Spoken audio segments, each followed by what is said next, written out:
우리에게 주시는 하나님의 말씀은 시편 149편의 말씀입니다.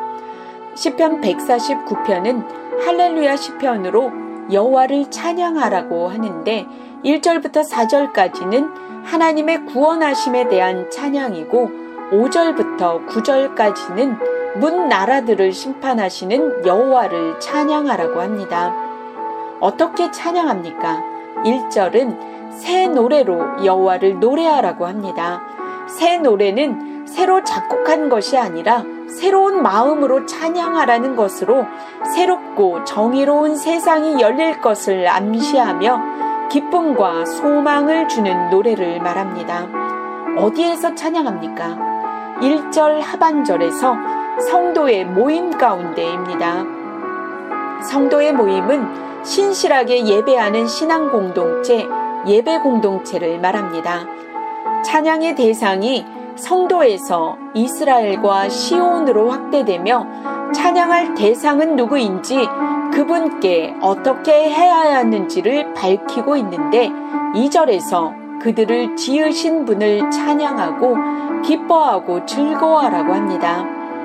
여호와를 기뻐해야 하는 이유, 찬양의 이유는 4절에서 여호와가 자기 백성을 기뻐하시고 겸손한 자를 구원으로 아름답게 하시는 분이시기 때문입니다. 겸손한 자들은 세상에서 억압받고 착취당하는 가난한 자들로서 강대국에 고통받고 있는 이스라엘을 말합니다.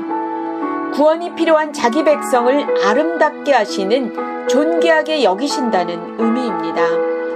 5절에서 찬양하라고 권하는데 성도들에게 잠자리에서도 하나님을 기뻐하고 찬양하라고 합니다. 잠자리 침상에서 하나님을 찬양하라는 의미는 밤낮 하나님을 찬양하라는 의미이기도 하고 가장 사적인 장소에서도 하나님을 찬양하라는 말이기도 합니다. 6절과 7절에서 성도들의 입에는 하나님께 드릴 찬양이 가득하고 그 손에는 두 날을 가진 칼이 들려 있어 문나라들을 심판합니다. 6절을 문자적으로 번역하면 하나님의 찬양 목구멍에 그리고 양날의 칼 그의 손에인데요. 이 말은 깊은 곳에서 솟구치는 찬양을 의미하며 하나님을 찬양하는 것은 칼과 같은 힘을 손에 지니는 것을 뜻합니다.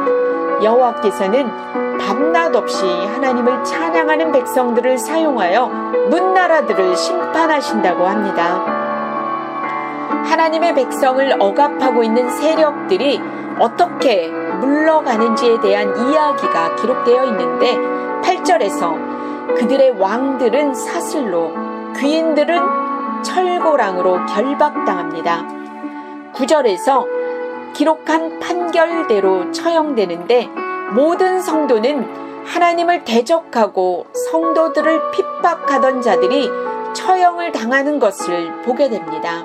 이것이 성도들에게 주어지는 영광임을 말하며 시편 149편은 끝이 나고 있습니다. 하나님을 대적하는 자들은 오늘도 우는 사자와 같이 우리를 넘어뜨리려고 삼키려고 호시탐탐 기회를 엿보고 있습니다. 우리가 넘어지지 않고 주께서 주시는 그 영광을 보기 위해서는 침상에서도 밤낮 없이 하나님을 찬양하며 두 날 가진 검으로 이겨야 합니다. 우리를 넘어지지 않고 붙드는 것은 찬양과 말씀입니다.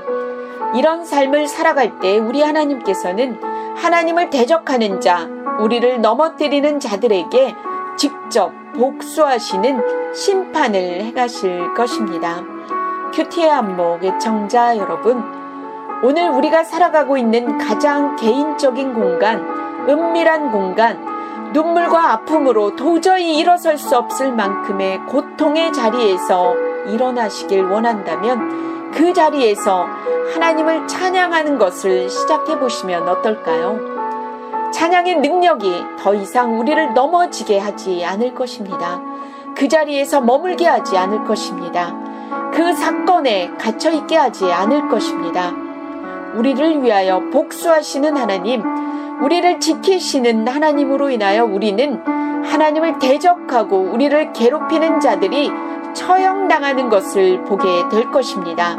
저와 여러분의 삶에 우리를 위하여 싸우시는 하나님을 어느 순간 어느 장소에서라도 하나님을 찬양하게 되길 바랍니다. 기도하겠습니다. 사랑하는 하나님, 오늘 우리가 서 있는 자리에서 하나님을 찬양하게 하여 주옵소서. 찬양으로 인하여 우리의 슬픔, 눈물이 웃음으로 희락으로 바뀌게 하여 주옵소서. 우리가 속해 있는 공동체 가운데, 예배 가운데 찬양의 소리가 끊이지 않으므로 자기 백성을 기뻐하시는 하나님의 은혜를 경험케 하여 주옵소서. 새 마음으로 밤낮 없이 찬양하라 하시는 우리 주 예수 그리스도의 이름으로 기도합니다. 아멘.